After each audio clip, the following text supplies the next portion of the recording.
A pair walks through a busy street in military dress, but the woman wakes up in a hospital bed. Her arms are covered in bandages, and it seems like she's in rehab as she struggles to write a letter to a Major Gilbert.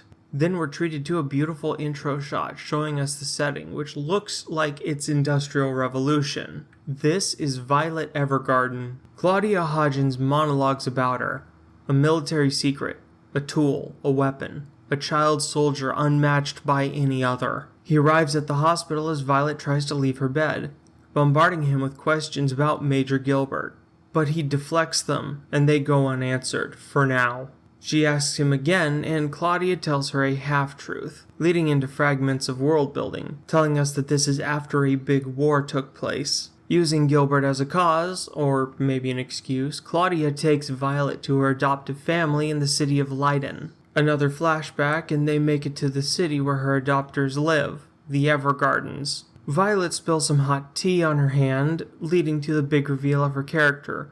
Both her arms are prosthetic. Mechanical, in fact. This is one of the parts of the show that really disappointed me. We don't get any gratuitous shots of the mechanisms working. If you've seen the way 80s and 90s anime animate mechanical scenes, then you understand why I'm disappointed. But following the tea incident, we find out that Violet is a psychological mess. She's barely able to emote. She responds to everyone in very military fashion, and she's obsessed with Major Gilbert to the point of desperation. Claudia then brings her to his company, a postal carrier and ghostwriting business. He sets her up with a job as a postman, but the guy who's in charge of training her takes a very hands-off approach, which leads Violet to deliver mail well past nightfall, since she was never told when to stop. Claudia spots her and takes her to dinner, which is followed with some character building about her time in the military and why Claudia is trying to help her. The next morning, a man shows up asking for her to ghostwrite a letter for him.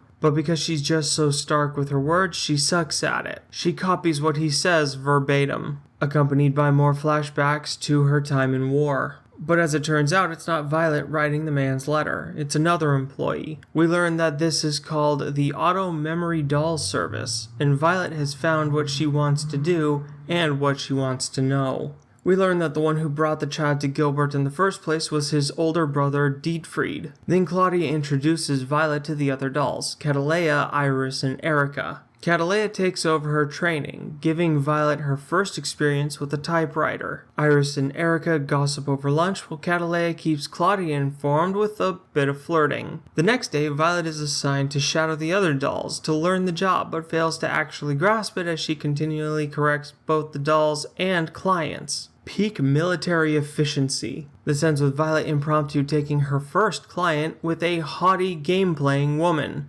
The next day she shows back up furious. You can probably guess what Violet wrote, and she reads it anyway. The game player gets played by her own game. Catalea has a word with Violet, and encountering both the blonde guy, his name is Benedict, and later Erica leads to character building for Violet as well as some for Erica. Finally, this puts Violet in her full character outfit, with Claudia finding and returning her brooch to her.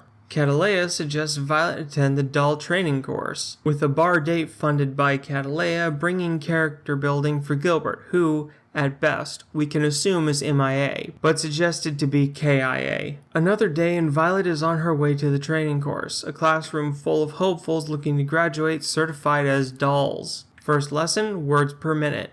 Then more curriculum, and we're shown that Violet is actually highly intelligent, which is probably why most of her emotions are non-existent, as is her empathy and social understanding, which is emphasized in her letter writing practice with her classmate Luculia.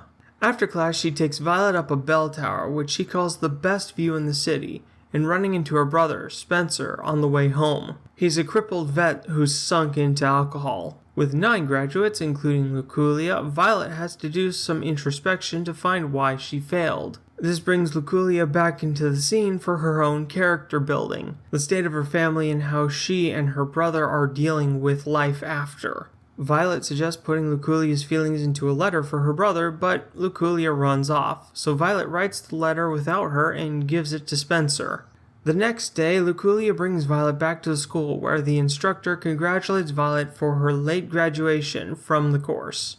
Now Violet can begin her job in earnest. Based on a 13-chapter novel of the same name by Kana Akatsuki, the anime aired 13 episodes from January to April 2018, with a 1-episode special and a 2-hour 20-minute sequel movie to air on September 18th, 2020, all by Kyoto Animation. The movie itself winning the Excellence Award at the 24th Japan Media Arts Festival, the Animation of the Year Award in Film at the Tokyo Anime Award Festival in 2021, and the Dolby Cinema Japan Award at the 37th Tokyo International Film Festival in 2024. Set in the wake of a Great War that lasted 4 years on the continent of Telesis, it looks like it's just the beginning of an industrial revolution with peace returning for soldiers and civilians alike.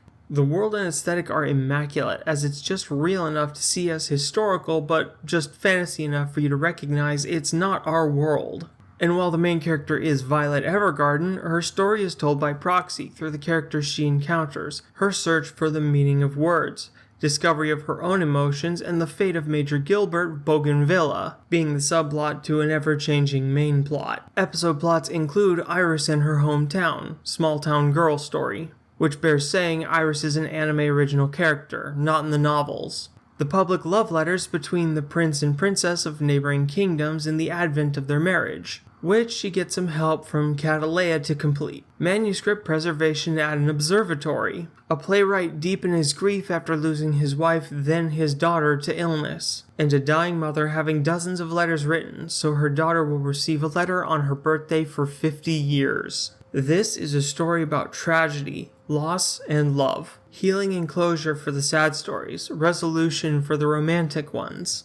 All the while we're shown Violet experiencing life, be it her current work as a doll or flashbacks to her time during the war. It's a very serious drama. There's little to no comedy. I don't think Violet even knows what comedy is. And while the anime does leave the story open-ended, the movie wraps it up completely with an ending for Violet's story, including the fate of Gilbert. It's really tragic how many people saw the anime, but not the movie. I mean, how do you produce an award-winning movie sequel to one of the biggest anime of the late 2010s, and only a fraction of the original audience even know about it? Two other major things of note is Violet's Japanese VA, Yui Ishikawa. She did a phenomenal job on her role with the slow shift from an emotionless child soldier to finding her identity. I simply cannot express to you how perfect she was as Violet. The other thing is the absolutely stunning art direction. Even in the tragic stories, the set pieces, even in night scenes, the visuals are crisp and striking.